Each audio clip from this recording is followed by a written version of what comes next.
Terbongkar isi chat Ibu Norma Risma minta maaf ngaku malu selingkuh dengan menantu, bicara surga.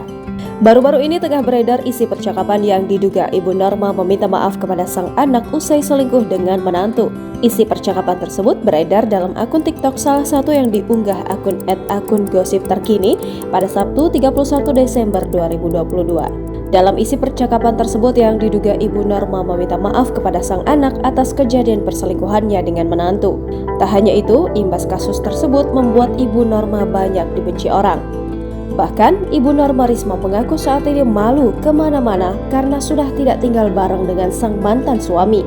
Lebih lanjut, Ibu Norma mengungkapkan bagaimanapun kesalahan ibunya, dirinya tetap ibu kandung Norma. Bahkan Ibu Norma juga berjanji akan memperbaiki keluarganya lagi. Sementara terlihat juga bahwa sang ibu berusaha untuk menelpon Norma Risma tetapi tidak diangkat. Isi percakapan sang ibu tersebut nampaknya tidak ada balasan dari Norma.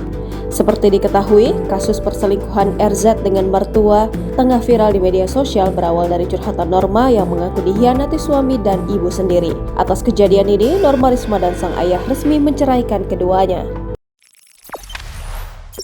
Jangan lupa subscribe, share, komen, dan like ya!